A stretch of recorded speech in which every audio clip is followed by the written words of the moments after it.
David, it's not unusual to see writers wanting to direct their own work, but that's not typically the way you work. You have a bunch of screenplays ready to go, but you don't want to have anything to do with directing.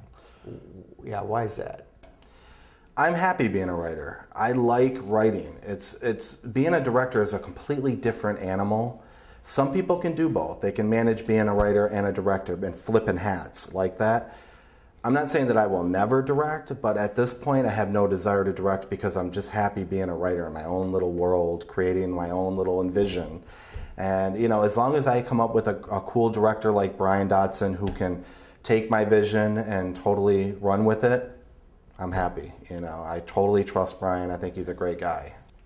You and Brian make quite the team with 2 films already cast and ready to shoot. Can you tell us about them? Yes, the first one is Hamachi, which is a horror script based on a Native American folklore, which is, you know, basically Hamachi feeds off of your fear.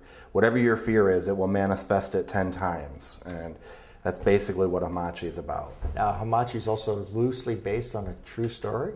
Yeah, it's based off of the Sheboygan Indians, which right around 1900, they had their land seized from them through legal but unethical practices, and they weren't able to get their land back. So that's kind of what Hamachi is based on, what they wanted to do but didn't do, but in Hamachi they do it. Okay. Now, in the second film? The second film is called White Trash, and if anybody out there is aware of John Waters or John Waters' twisted sense of humor, then you'll totally get White Trash. It's about a completely dysfunctional family with one normal person trying to fit in and relate to all of these dysfunctional people in her family. Kind of like Jerry Springer meets the big screen? Kind of like Jerry Springer meets John Waters' Pecker. The film? The film. Right, okay. Yeah, the film. As a screenwriter, you've had some noteworthy success already while you were back in LA with a screenplay that you wrote. Can you elaborate on that? Yeah, I co-wrote a script called Homeland, and it actually took on a life of its own. We sold it in 8 days after, you know, a news interview on Channel 4 News, and you know, we had a lot of fun with that script, you know, and we had to write up in Variety magazine number 7 out of the top 100 scripts talked about of 2005. That's pretty cool. You know, we went with it. We had fun with it. I think, too, something else that's noteworthy that you did mention is that, yes, you sold it after 8 days following the trailer, but you had an offer from a major studio within 48 hours. Yes, from Universal Studios within 48 hours. And we didn't take them up on it because we wanted to see what else was out there, but we ended up going back and taking them up on it. So what's coming up next? Next, we are finalizing and finishing up, getting going in the production of Hamachi and then White Trash. And then after that, we have 2 more.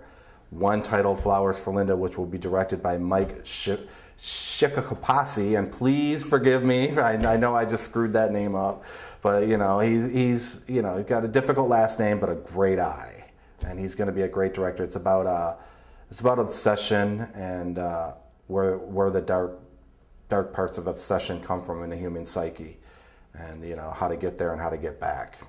What piece of advice do you have for somebody considering a career in the Michigan film industry? Number 1 piece of advice I could give people is stop listening to what people are telling you. And you know, that is a hard one because everybody will tell you, you need to do this, you need to do that. First thing, you need to decide what you want to do. And whatever it is, you need to go for it wholeheartedly, and don't let somebody tell you you can't do it or what you're doing isn't good. There are people out there that will rip on you, they will knock you down, they will tell you that your stuff is no good, they will kick you when you're down. Even when you have an Oscar in your hand, they will still kick you when you're down. You will never have 100% support. There will always be somebody that will not like you for whatever reason. Don't worry about it. Stop worrying about what people think. Just do what you're going to do. Put your stuff out there and let the audience decide whether they like it or not. What about PR? Number 1 thing, when you are financing your film, always do your budget first. Whatever your budget is, if your budget is $150,000, you need to get $175,000 from your investors. Tell your investors that you need that extra $25,000 because at the end, when the film is finished, you need to hire the best PR company to get it out there and get it heard. Because it doesn't matter how great the script is, doesn't matter how great the film is. If nobody knows about it, it's the best script and best film that's ever been made that's sitting on a shelf and nobody will ever see. And you know, never underestimate the power of PR. Use that $25,000 to hire the best PR person you can find to hype the hell out of your project, and you will see the rewards. David Bromley, thank you so much for joining us today on Michigan Film News. Great, it was awesome. Thank you very much. Looking forward to seeing your work on the big screen real soon. Me too.